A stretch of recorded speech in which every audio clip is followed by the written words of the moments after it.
আমার একটা জিনিস দেখে না খুবই খারাপ লাগে।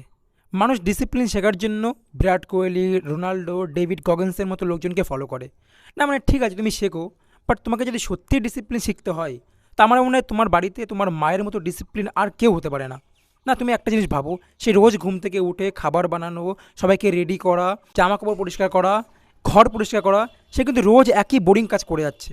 আর সব থেকে বড় ব্যাপার কী বলো তো, সে কিন্তু কখনো কমপ্লেন করে না। আর তখন তোমার মনে হয় না সে কতটা ডিসিপ্লিন রয়েছে? কিভাবে করে নাও রোজ এই সেম বোরিং কাজ। দেখো আমি বেশি কিছু বলতে চাই না, বাট আমার যেটা মনে হয় যে জীবনে কখনোই যদি ডিসিপ্লিন শেখা দরকার হয়, তাহলে তোমার মায়ের দিকে তাকাবে। তোমার ডিসিপ্লিন শেখার জন্য কোনো বড় বড় ইনফ্লুয়েন্সারকে ফলো করা দরকার নেই। অ্যাকচুয়ালি সমস্যাটা কি জানো, আমাদের কাছে যেটা থাকে না সেটা আমরা কোনো গুরুত্ব দিই না। আমরা দূরে গিয়ে সেই সেম জিনিস আমরা দূরে খুঁজতে থাকি। তো শেষে আমি একটা কথাই বলবো, যে কখনো ডিসিপ্লিন শেখার জন্য তোমার কোনো ইনফ্লুয়েন্সারকে ফলো করার দরকার নেই। কোনো বড় বড় কাউকে দেখার কোনো দরকার নেই, ফলো করার কোনো দরকার নেই। শুধু নিজের বাড়িতে নিজের মাকে একবার লক্ষ্য করবে, তবেই তুমি বুঝতে পারবে যে ডিসিপ্লিন কীভাবে থাকতে হয়। রোজ সেম বোরিং কাজ করেও ডিসিপ্লিনে থাকা যায়।